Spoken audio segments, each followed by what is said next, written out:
안녕하십니까. 정통경매 사례분석 정경사 TV 오신 걸 환영합니다. 오늘은 제가 법률 전문성이나 축적된 경매 노하우, 영상 제작 시에 임하는 자세, 어떤 성실성 면에서 상위 1% 자부심 갖고 방송한다고 인사드리고 인사말 중에 하나인데, 그간 이 수강료 경매를 대한 일반인이 처음에 대할 때 그 불안한 마음들이 그 재경매, 그러니까 대표적인 거 아닙니까? 그래서 입찰 보증금을 10억짜리 입찰 보면 1억이 걸리고, 1억짜리 입찰 본다 그래도 1,000만 원. 그걸 손해보고 싶으신 분은 한 분도 없으실 겁니다. 초기 영상을 이 재경매 사건들, 이 권리 분석을 완벽하게 하신 다음에 그 실력을 가다듬어 갖고 최소한 경매 입찰 보러 가실 때 입찰 보증금 우선은 손해가 발생하지 않도록 거기 주안점을 둬서 배치가 되어 있습니다. 정경사 TV 영상, 초기 영상들이 사건 번호 하나하나 대비해 갖고 이제 한 8개월 정도 경고가 됐으니까 낙찰된 사례를 낙찰 금액도 보시고 응찰자 수는 몇 명인지, 경쟁 강도라든지 쭉 보시면은 권리 분석에 대해서 완벽하진 않더라도 자신 있게 나는 손해볼 자신은 없다, 자신 있게 입찰장에 입찰 물건을 대할 때 많이 남고 덜 남고의 수준으로 올라가실 그런 진심으로 그 바탕에 깔고 강의를 드렸는데, 아직도 재경매 사건이 무수하게 많이 발생하고 있습니다. 그래서 오늘은 이 권리 분석에서 필수 코스, 이 징검다리가 있는데 17개가 있습니다. 17개. 17개를 다 이렇게 하나하나 안전하게 발을 디뎌야 건너편으로 건너갈 수가 있는데, 가다가 중심을 잃는다든지 하면은 함정, 지뢰에 자기 자신의 어떤 자산 증식이 목표인데 경매라는 게 손해로 반대되는 결과로 귀납되지 않은, 그렇지 않은 길 바람에서 이 영상을 17개 권리 분석 필수적인 코스를 제작을 해봤습니다. 이 사건은 소재지하고 전혀 의미가 없습니다. 이 나오는 하나하나의 그 사항에 중점을 둬서 17개는 꼭 판단을 하시고 분석하고 논리적으로 결론을 추출해서 틀리지 않은 그런 답을 내신 다음에 임장 가시고 시세조사하고 그러고 입찰장에 가시기 바랍니다. 자, 1번 개별 사건 물건 번호 기재. 이 개별 사건이 있습니다. 개별이라고 써있죠. 물건 번호 1 써있습니다. 물건 번호 1, 2, 3 그런 경우가 있는데 꼭 입찰서에다가 물건 번호 1, 2나 2를 쓰셔야 내가 입찰 보는 사건이 이 사건이다 하는 게 특정이 되시는 겁니다. 자, 그 다음에 채권 청구 금액을 항상 제가 강의하면서 루틴 정해진 쭉 진행되는 과정으로 집어넣고 있습니다. 이 감정평가액에 대비해서 청구 금액이 작은 경우 경매 취하나, 또 일반 매매, 급매물, 정상 일반 매매로 해서 취하, 취소 여러 가지 상황이 발생될 수가 있습니다. 그러니까 경매 청구 금액이 어느 정도는 그래도 절반은 넘는다든지 쉽게 소유자나 채무자가 부채를 변제하고 경매를 취소할 수 있는지 없는지 판단을 해보셔야 되는 겁니다. 자, 3번 배당 종기. 배당 종기일이 사건이 발생된 것 중에 많지는 않습니다. 많지는 않은데 배당 종기일에 신청을 해야 되거든요. 배당 신청을. 대항력, 주민력 전입, 우선 변제권, 확정일자, 사업자 등록증에 확정일자 받는 거. 상가임차인도 그 동일한 코스를 밟아야 됩니다. 우선 변제권이 주어졌는데 법률적으로 종기일까지 신청을 해야 행사를 해야 그 권리가 행사하게 되는 겁니다. 그러니까 순서, 배당 순위가 정해질 때 우선적으로 우선 변제권이 확보된 그 일자, 확정일자 마찬가지입니다. 주택임차인이나 상가임차인 그 날짜 기준으로 배당받을 수 있는 지위가 배당 종기가 이렇게 주어졌는데 2022년 10월 4일인데 10월 6일 7일 이렇게 신청을 해갖고 이 사람이 다 선순위 임차인이 확정 일자 받아서 배당 신청까지 했으니까 의뢰 인수보증금이 아니겠거니 판단을 하고 들어갔다가 10억에 샀는데 하나 5억짜리 선순위 그 임차인이 배당을 받아가는 줄 알았는데 별도로 인수해야 된다. 경매 취소하고 재경매 사건 입찰보증금 손해 본 케이스가 있습니다. 자, 바로 토지 지분입니다. 4번. 그 공동주택인 경우에는 내 땅에 내가 집합 건물을 소유하게 됐는데 공동주택 그 땅이 권리가 매매나 이 경매를 봤을 때 온전하게 내 소유권으로 확보가 되는지 아니면 뭔가 분양대금을 납부하는 입주자가 비율이 높다든지 환지 정리를 했다든지 해서 토지 지분이 하자가 있는 경우가 있습니다. 이 심한 경우에는 감가 요인, 경매, 배제 요인이 될 수도 있는 겁니다. 자, 그리고 이 주요사항 읽어보다 보면 5번입니다. 제시효의 권리가 있고 권리 외가 있는데 이게 하도 그 일반적으로 자주 언급되는 문장이다 보니까 권리외, 제시효를 구분 안 하시고 들어가는 경우도 있습니다. 권리외는 내가 잔금을 경매대금을 법원에 납부했는데 넘어오지 않는 그런 그 권리 대상물이 있는 겁니다. 그러면은 하자 있는 물건을 사게 된 거죠. 그 물건은 별도로 인수한다든지 어떤 소송을 거쳐서 그 권리를 배제한다든지. 제2정경사 TV에서 제가 강의하면서 강조하는 거는 소송 여지가 있는 거는 입찰 보지 마십시오. 권리 분석 가장 큰 목표 중에 하나가 소송 발생 여지가 있는지 아니면 기초적으로 타진해 봤더니 합의 가능성이 높다. 그런 경우에는 뭐 저기 말소 안 되는 가처분, 가등기, 유치권, 법정지장권 있어도 상관없습니다. 합의 가능성이 있는 경우에는. 하지만 합의 가능성이 없고 소송으로 진행될 것 같다. 대법원까지 3년, 5년 신급마다 또 재판부 갱신되고 변론 갱신해야 되고 할 일이 아닙니다. 자, 6번 매수 신청 보증금이 재경매 사건에서는 20%가 걸리는데 이렇게 미납이 된 경우엔 20%가 걸립니다. 재경매를 하더라도 매각 결정, 불허가 결정이 났다든지 즉시 항고에서 매각 허가 결정이 취소가 됐다든지 하는 경우에는 재매각, 재경매 인 경우에도 20%가 안 걸립니다. 자, 7번 농지 취득 자격증명 발부. 현지 어떤 그 지방자치단체 면사무소나 어디 군청에 가서 농지 취득 자격증명을 다행히 일주일 내에 발부받아서 제출했는데 매각 결정일 이전에 여기 그 미제출 씨는 보증금 미반환 뭐 보증금 뛴다는 얘기죠. 한데 농지 자격증명을 발부받았음에도 불구하고 경매 입찰 보증금 포기하고 재경매 들어가는 경우도 많습니다. 자, 원상복구 의무가 주어지는 경우가 있습니다. 원상 회부 명령 가능성이 있는지 없는지까지 점검을 하셔야 됩니다. 8번 말소 기준 권리 일자. 말소 기준 권리가 이 근저당권 판단하기가 쉬운데 강제 경매가 있는 경우도 있고 가압류, 본압류, 또 배당 신청한 전세권,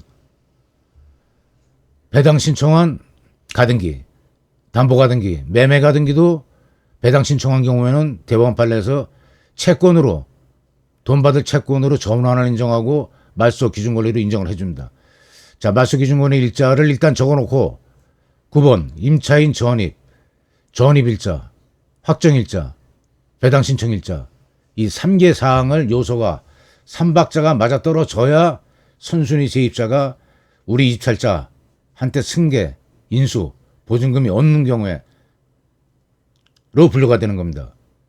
그렇지 않고 이 뭐 전입일자, 대항력이 없다든지 확정일자, 우선 변제권이 없다든지 배당 확정일자 받아서 우선 배당 신청권까지 우선 배당권까지 확보된 상태에서 일자를 경과한 다음에 배당 신청을 한 거 특히 주의해서 보셔야 된다는 거 아까 말씀드렸습니다.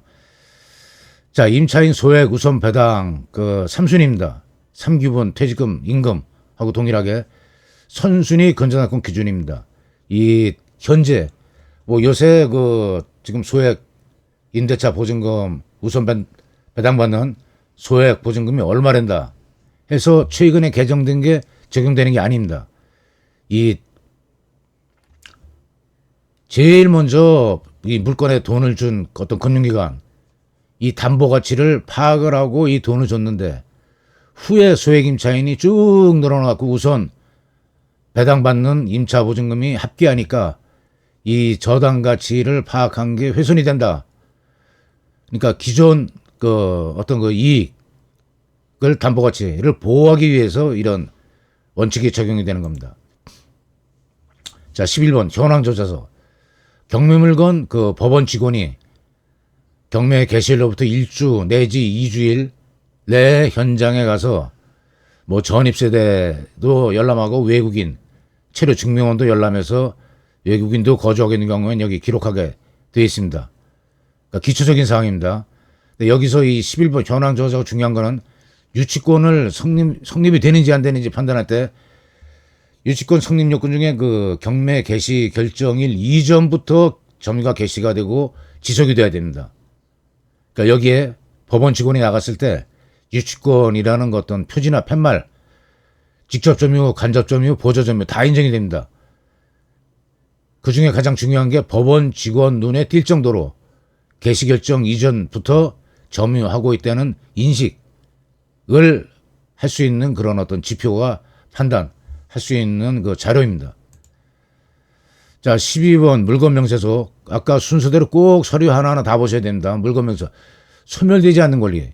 법원에 낙찰대금을 납부를 했는데 소멸되지 않는 권리가 있다든지 인수보증금이 발생할 수 있으니 선순위 임차인이 배당을 다 받지 못하는 경우에는 인수보증금이 있으니 조심해라 하는 주의 문구를 넣었음에도 불구하고 이 문구를 경시하고 가볍게 생각하고 입찰을 봐갖고 나중에 매각 불허가 신청을 낸다든지 매각 결정에 대한 직시항고라든지 매각 결정 취소 신청을 낸다든지 인용 가능성이 없다고 봐야 됩니다. 이런 주의 문구가 있을 때는 끝까지 그 파고들어서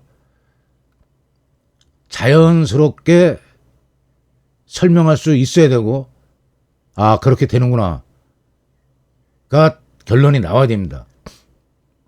그리고 지목과 다른 용도 지목이 전이나 답인데 도로로 사용하고 있다. 다른 용도로 사용하는 경우에 그런 경우에도 여기 기록이 되어 있는데 아까도 말씀드렸지만 원상복구 그 어떤 농지면은 농지 취득 자격 증명까지 띄었는데 원상복구 명령에 의해서 원상복구를 하게 되면은 조경한 그 원주에서 그런 전원주택 조경이 훌륭하게 조성이 되어 있는데 원상복구 명령이 내려져 갖고 조경한 걸 전부 다 원위치로 하면은 논이나 밭 위에 있는 전원주택 너무나 다르죠. 그러니까 이 하나하나 사항을 세세히 살피시고 입찰 보셔야 됩니다.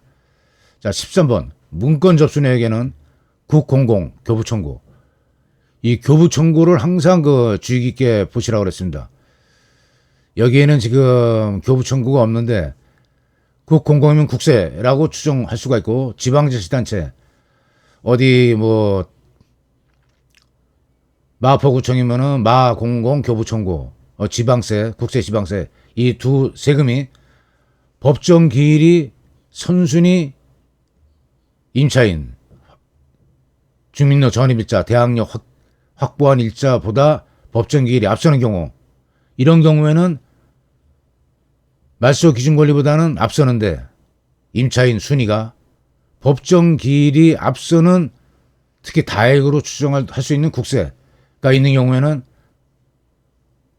선순위 임차인이 배당을 못 받게 되죠. 이 국세가 먼저 배당을 받아가게 됩니다. 그러니까 이 문건 접수 내역에 최근까지 그러고 경매 기일 연기 신청이라든지 채무자나 소유자가 일부라도 채권자한테 변제하고 연기 신청을 넣는 경우가 있습니다. 그럼 취하나 취소가 들어올 가능성이 많으니까 그 불필요하게 자금을 준비한다든지 임장 가서 많은 에너지를 소모한다든지 하는 일을 할 필요가 있는지 여부에 대해서 판단할 수 있는 게 문건 접수 내역입니다. 자, 14번. 강제집행, 명도에는 얼마가 정도가 들어가는지. 그러니까 이 권리 분석이 중요한 게 10억에 주고 얼마 샀는데 명도 비용이 한 2억이 들어간다든지 1억이 들어간다든지 이것도 많이 들어가는 경우는 미리 알고 대비하는 게 중요합니다. 인건비는 이건 거의 공통입니다. 실평수 곱하기 7만원, 평당 7만원. 실평수가 뭐 100평이면은 한 700만원입니다. 근데 층수가 있는 건물, 상가 건물인 경우에 해당이 되겠죠. 사다리차가 동원이 돼야 된다든지, 사다리차 뭐 그 하루에 70에서 한 100만 원 할 것 같은데 화물, 운임 비용, 그 다음에 보관료, 그 보관할 수 있는 장소가 별도로 있습니다. 소유자나 채무자가 없고 부재 중에 강제집행 명도를 했는데 짐은 드러냈고 드러낸 짐을 보관료까지도 얼마가 들어가는지 대충은 알고 입찰에 대비하시는 게 하나의 요소 중에 권리분석 요소 중에 하나로 생각하시는 게 좋을 것 같습니다. 자, 예상 배당표.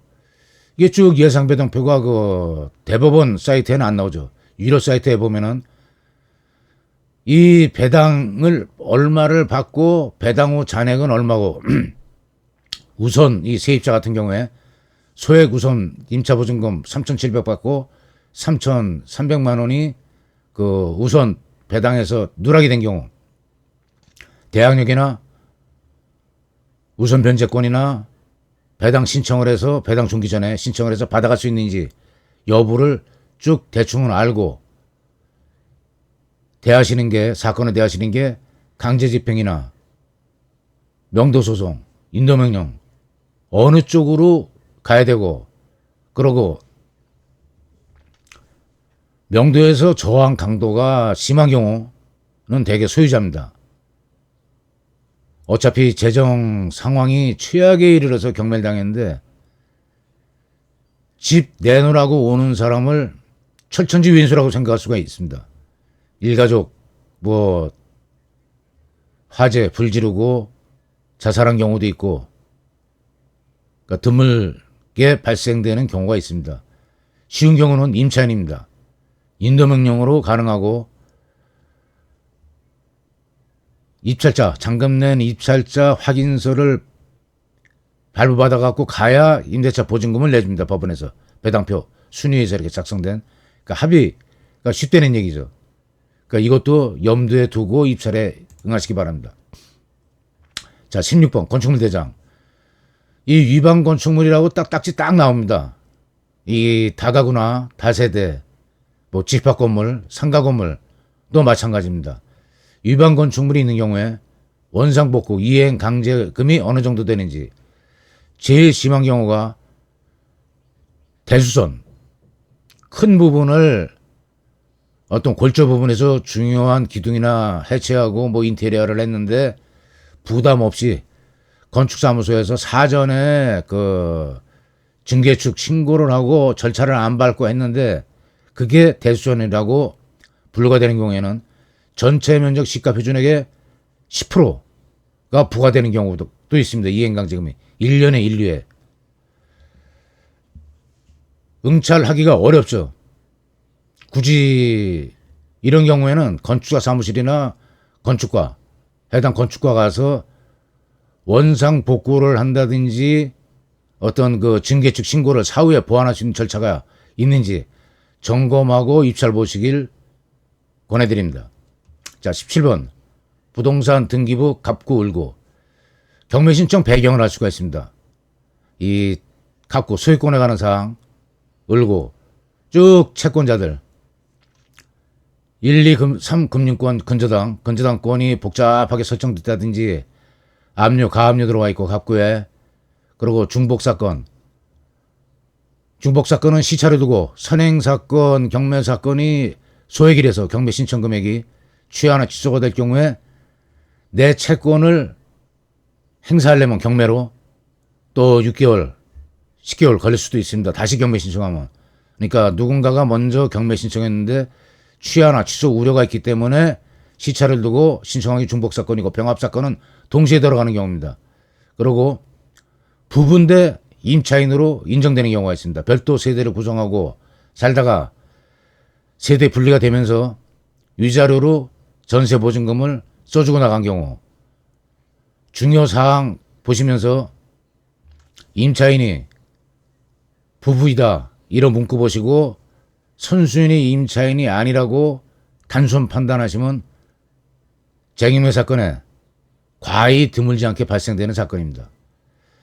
자, 오늘 17개 사항에 대해서 쭉 설명드렸는데 빼놓지 마시고 논리적으로 자연스럽게 결론이 규결이 될 때, 자연스럽게 또 제3자한테 설명할 수 있을 때, 혀가 꼬이면은 제대로 권리 분석한 거 아닙니다.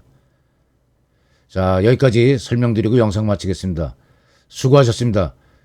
잘 권리 분석하고 우리 정경사TV 초기 영상 쭉 보시고 사건 번호 입력해갖고 결과 보고 낙찰가는 몇 프로 정도에, 감정가는 몇 프로에 됐는지, 어떤 물건은 경쟁자가 많았는지 없는지 깊숙이 공부하셔갖고 권리 분석 실력에 진전이 있으시길 바라겠습니다. 구독, 좋아요, 알림으로 정경사TV 응원 부탁드립니다.